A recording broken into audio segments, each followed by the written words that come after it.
Dans cette vidéo, nous allons concevoir un escalier et produire les fichiers de fabrication. Nous vous montrerons également à quel point il est facile de modifier les spécifications du projet. Vous trouverez des conseils détaillés sur le processus de conception dans nos autres ressources. Nous disposons déjà de toutes les informations nécessaires pour ce projet. Nous connaissons le type de bois, les mesures de la cage d'escalier et la hauteur à franchir de 2800 mm. Jetons d'abord un coup d'œil à notre dessin CAO. Ici, la longueur de la première volée est de 2000 mm et sa largeur de 900 mm. La deuxième volée tourne vers la droite et a une longueur de 2500 mm avec la même largeur de 900 mm. À la fin de la volée, il y a un angle de sortie de 15 degrés. Nous passons maintenant à Stair Designer. Nous cliquons sur l'icône de Nouvel escalier. Une fenêtre contextuelle s'ouvre. Nous pouvons partir des modèles prédéfinis, mais dans ce cas, nous utiliserons l'onglet Escalier multivolée pour créer notre escalier. Tout d'abord, nous définissons la méthode de fabrication que nous allons utiliser. Nous utiliserons celle qui est actuellement sélectionnée. Une méthode de fabrication est un ensemble préconfiguré de préférences définies dans des sous-méthodes. Elle contient des paramètres tels que le type de matériau et des pré-réglages pour les composants tels que l'épaisseur, le positionnement exact et les détails d'assemblage entre les pièces. Cette méthode s'applique aux escaliers en bois, utilisant des limons de 40 mm d'épaisseur, des marches de 30 mm et des poteaux de 90 mm.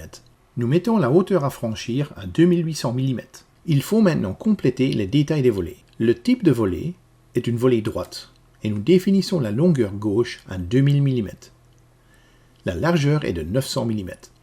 Nous cliquons maintenant sur le signe plus pour ajouter une volée. Nous définissons la longueur gauche à 2500 mm. La longueur droite est calculée automatiquement.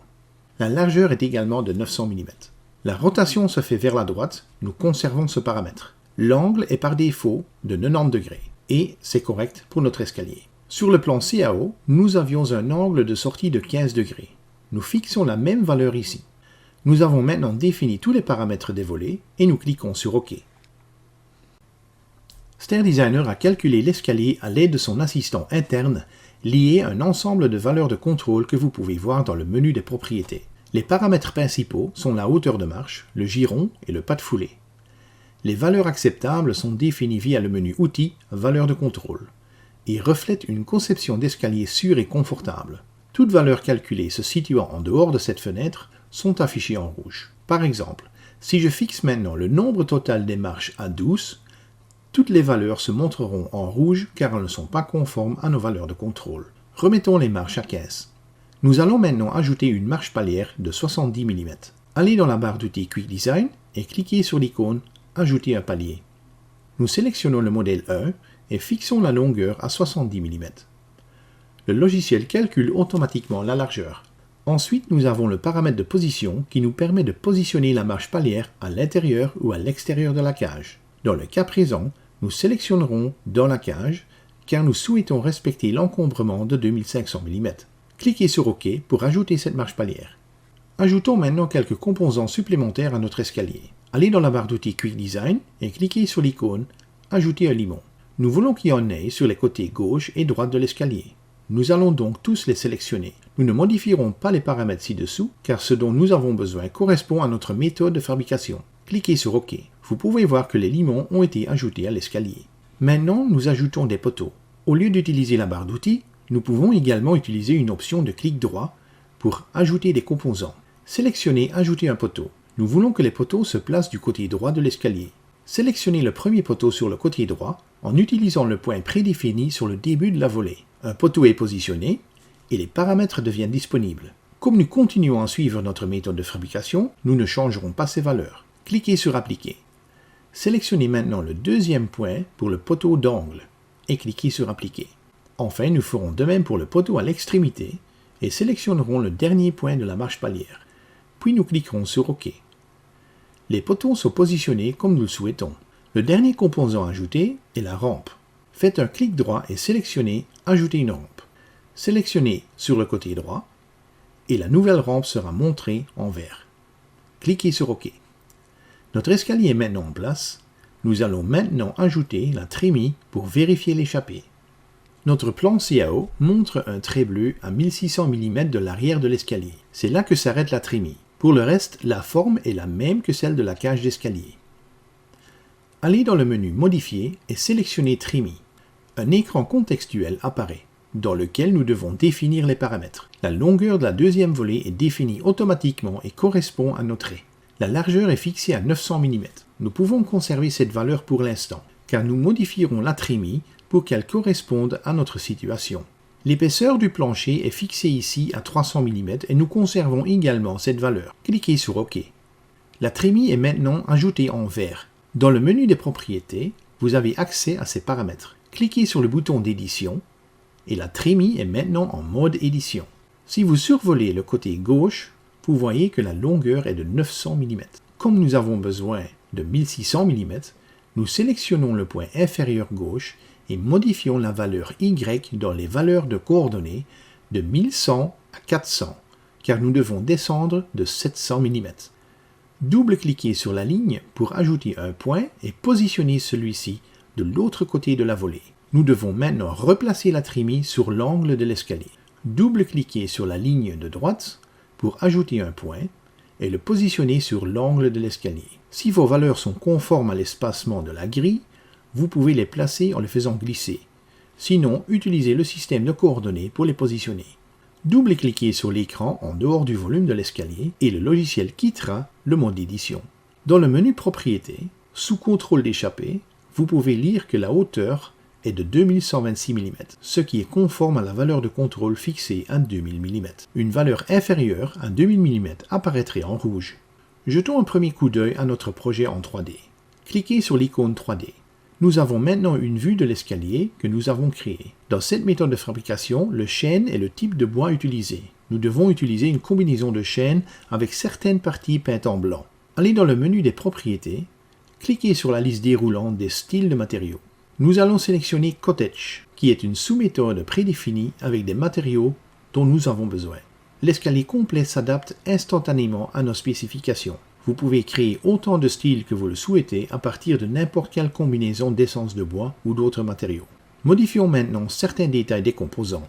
La fenêtre 3D de Stair Designer est une fenêtre active dans laquelle vous pouvez sélectionner les composants et accéder à leurs paramètres. Toute modification sera immédiatement mise à jour. Par exemple, sélectionnons le poteau d'angle. Le composant sélectionné devient vert à l'écran et les paramètres deviennent disponibles dans le menu des propriétés. Allez à la hauteur de base et réglez la valeur par rapport au sol sur 0. Vous voyez maintenant que le poteau est prolongé jusqu'au niveau du sol. Sélectionnez le limon droit de la première volée et définissez son type sur rectiligne. Faites de même avec la rampe. Nous voulons maintenant modifier le balancement des marches. Cette opération est gérée dans la fenêtre d'édition 2D. Afin de voir les deux fenêtres, cliquez droit sur l'onglet 3D et sélectionnez Nouveau groupe d'onglet vertical. Nous avons maintenant un écran partagé dans lequel il est possible de basculer entre les deux en cliquant à l'intérieur de la fenêtre ou en utilisant la barre d'espace. Ainsi, dans l'écran 2D, nous aimerions que les 5 premières marches soient droites. Sélectionnez la marche numéro 5, faites un clic droit et sélectionnez marche droite. La 5e marche et toutes les marches précédentes seront droites. Le rendu 3D est mis à jour en conséquence. Modifions maintenant la forme esthétique du limon droit et créons une base plus large. Sur l'écran 2D, sélectionnez l'icône Affichage des limons. Nous pouvons sélectionner le limon dans le menu déroulant ou double-cliquer sur le limon de la vue d'ensemble. Nous sommes maintenant en mode édition pour ce limon. Remarquez que la largeur n'est pas suffisante pour recouvrir toutes les marches. Double-cliquez en dehors du volume du limon et sélectionnez le limon. Dans le menu des propriétés, nous pouvons modifier la valeur de la largeur de 280 à 320 mm. Le limon est mis à jour et couvre toutes les marches. Double-cliquez sur le limon pour repasser en mode édition. Double-cliquez sur la partie inférieure du limon pour ajouter un point. Sélectionnez le point inférieur et faites-le glisser vers la gauche pour agrandir la base. Sélectionnez la ligne entre ces points. Elle devient bleue et affiche des points de travail à chaque extrémité de la ligne. Sélectionnez le point de travail inférieur et placez-le verticalement sur le point inférieur. Sélectionnez le deuxième point de travail et positionnez-le de manière à obtenir une belle courbe. Sélectionnez le point supérieur, faites un clic droit et sélectionnez Sommet lisse. Une sélection est nécessaire pour corriger la tangente de la courbe. Nous sélectionnons la tangente droite car le côté gauche doit rester droit. La courbe est lissée et l'écran 3D affiche la courbe actualisée. Nous avons maintenant finalisé la conception de notre escalier. En arrière-plan, tous les détails de fabrication ont été mis à jour en fonction des modifications apportées. Regardons maintenant les différentes options de sortie. Tout d'abord, lorsque nous sommes dans la vue 3D, cliquez sur l'icône d'aperçu avant impression pour générer un document de vue 3D pour votre client. Revenez à la vue 2D et cliquez à nouveau sur l'icône d'aperçu avant impression. Un écran contextuel nous permet de sélectionner les différents composants à inclure dans le rapport. Nous sélectionnerons tous les composants pour obtenir une vue d'ensemble claire. La première page présente une vue d'ensemble du projet avec les principales mesures et paramètres. Viennent ensuite les différents composants, dont les marches, chacune individuellement par page, puis les côtés développés des limons, gauche et droite, les limons individuels, la vue développée des rampes, les rampes individuelles, les poteaux avec les détails de chaque face, un aperçu des balustres, la liste de débit détaillant les dimensions nettes, le type de bois et le volume du matériau nécessaire, et enfin un récapitulatif de tous les composants, leurs matériaux, le volume nécessaire, le poids et le prix. Outre ce rapport général, StairDesigner offre la possibilité d'utiliser des gabarits pour la production manuelle. Allez dans le menu Fichier et cliquez sur Aperçu des gabarits. Ici, sélectionnons les limons et cliquons sur OK. StairDesigner affiche désormais les gabarits en fonction de vos paramètres et définit automatiquement la longueur du gabarit en fonction de chaque pièce. Vous pouvez ensuite générer un fichier PDF pour imprimer ultérieurement les modèles en taille réelle, soit vous-même, soit en faisant appel à un imprimeur. Vous pouvez également définir n'importe quelle imprimante grand format pour l'impression directe. Ensuite, nous avons le plan 2D DXF qui produit la vue de dessus de votre escalier et les pièces développées. Vous pouvez également exporter votre projet d'escalier en 3D DXF ou 3DS pour l'utiliser dans un logiciel externe tel que SketchUp. Le 3DS ajoute les différentes textures qui pourront être utilisées par une solution de rendu externe ou ajouter l'escalier à une vue d'ensemble du projet complet du client. Enfin, StairDesigner dispose d'un ensemble complet de post-processeurs fournissant les fichiers techniques nécessaires au fonctionnement de votre machine à commande numérique. La sortie au format des fichiers natifs est disponible pour une gamme de CNC des marques les plus populaires telles que Bies, Holzer, Felder, SCM et Omag.